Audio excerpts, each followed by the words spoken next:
දොලක ගහක වැලක එහෙමත් නැත්නම් ගලක පර්වතයක වුණත් සාමාන්‍ය තත්වයන්ට එහා ගිය සුවිශේෂී සුන්දරත්වයක් රැඳී අපේ නිත මෙන්ම සිතද ඒ කෙරෙහි දැඩිව අලවා ගන්න සමත් වෙන අවස්ථාවන් අප අත්දැක තිබෙනවා. එවන් තැනක් ස්ථානයක් හමු වුවහොත් මොන හදිස්සියක් තිබුණත් තප්පරයක් හෝ එතන රැඳිලා හිත ගිම් නිවා ගන්න ආශාවක් ඇති වෙන්නේ ඉබේටම වගේ. අද අපි යන මේ තැන දැක්කහමත් එහෙම හිතෙන්නේ ඒ පරිසරයේ ඇති විශේෂත්වය සිත ඇද බැඳ තබා ගන්නට දක්වන සමර්ථකම නිසාමයි.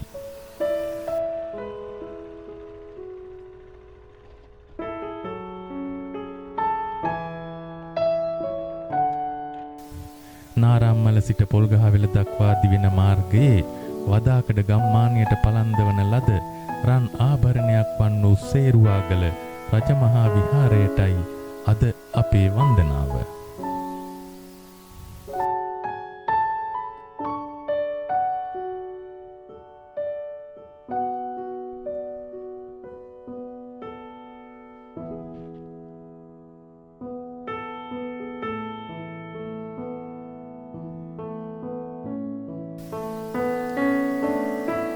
අක්කර 50කටත් අධික භූමි භාගයක් පුරා එක සීරුවට පැතිරුණු අර්ධ කවාකාරයෙන් යුත් ගල් තලාව ළඟ නතර වුණාම හරියට දැනෙන්නේ පෘථිවි ගෝලයේ උත්තර ධ්‍රවයටම ගිහින් එතන මුදුනටම නැතුව චුට්ටක් පහළින් නැවතුණා වගේ හැඟීමක්.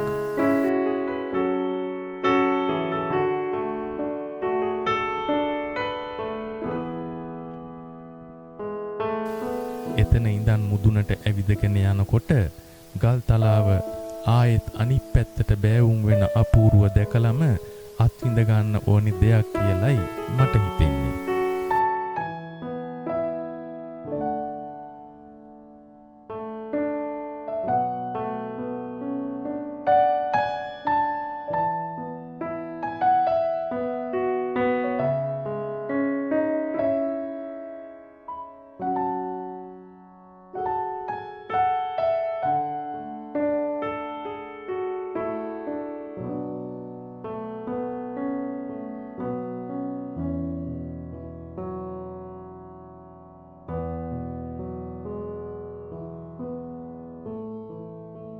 ගල උඩට ආවට පස්සේ එතනින් එහාට සලකුණු වෙච්ච පාරක් තොටක් නැහැ. හරියට වැලි කතරක් මැද නැවතුණා වගේ. වෙනසකට ඇත්තේ කාන්තාරේ තියෙන වැල්ල. මෙතන තනි ගල් තලාව.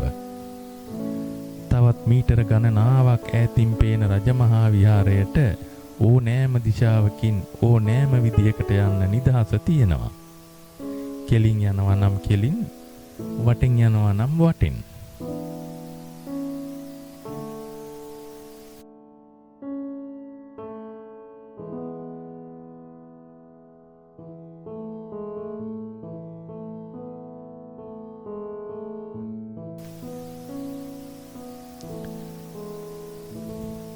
හිතට දැනුණු මොකද්ද කුකුසක් නිසා මගේ ගමන් සගයා ගල්තලාව ආරම්භ වන තැනම නතර කෙරුවත් ඕනෑම වාහනයකට දුර ඈත තියෙන විහාරස්ථානය දක්වාම ගල්තලාව මතින් ගමන් ගන්න පුළුවන්. ඒත් මේ ගල්තලාව මතින් ඇවිදගෙන යන අත්දැකීම ඊටත් වඩා වටිනවා.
මහා මාර්ගයේ දෙසට මුහුණලා නිර්මාණය කර ඇති සුදෝ සුදුවන් සමාධි පිළිම වහන්සේ පාර යන කෙනෙකුට නම් පෙනෙන්නේ නැතිසේ යාවකුයි මතකේ තියෙන්නේ.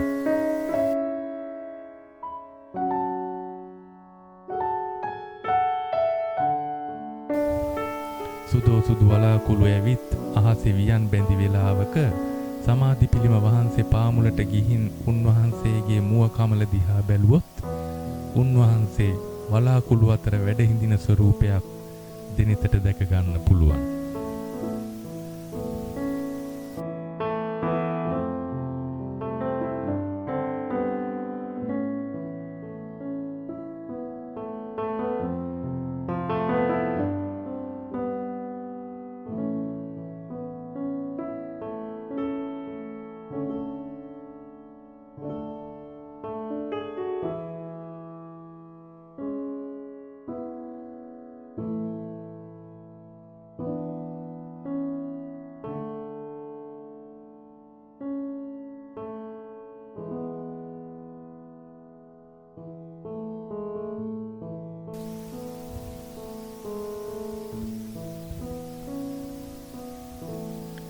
ගල් තලාව මත තාප්පයෙන් වට කළ තරමක් විශාල ජලය සහිත පොකුණක් තිබුණත් ඒ ජලය ප්‍රයෝජනයකට නම් ගැනෙන්නේ නැති බවයි හැඟෙන්නේ.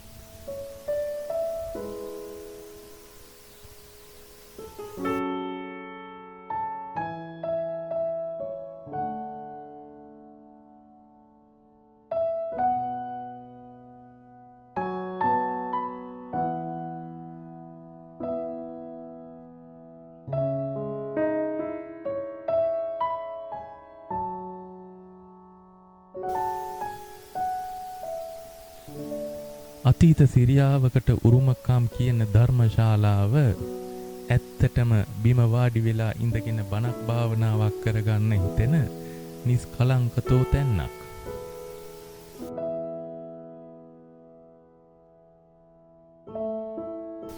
එතන ඉඳගත්තාම ඊට උඩහින් වෙන්න එක පෙළට දිනෙතට දර්ශනය වන බෝධීන් වහන්සේත් චෛත්‍ය රාජානන් වහන්සේත් බුද්ධ මන්දිරයත් සහ සමාධි පිළිම වහන්සේත් සිත එකඟ කරවා ගනු පිණිස සිතට දෙන්නේ මහත් පිටු බලයක්.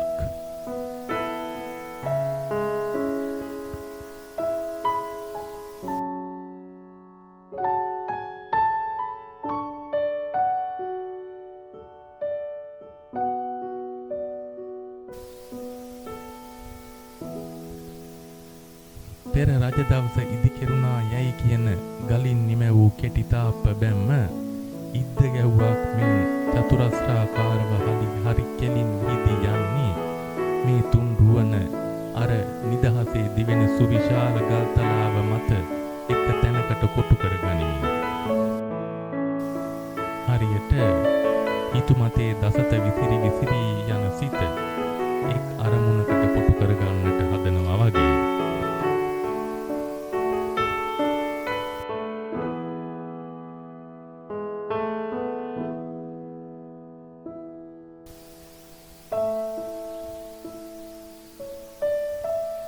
කළු ගල් තලාව මත සුදෝ සුදුවතින් බැබලෙන චෛත්‍ය රාජානන් වහන්සේ දිහා බලනකොට හරියට පෙනෙන්නේ කලල් මඩ ගොහරුවෙන් ඉහළට නැගුණු සුදුවන් සුපිරිසිදු පියුමක් ලෙසින්.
මන්දිරය තුලින් පිටතට ගලා එන කලල් මඩ ගොහරුවකින් ඉහළට ඉපිලී පිපෙන්නට වෙර තරන තවත් පුංචි මල් කැකුලක හඬ ඇහෙනවද?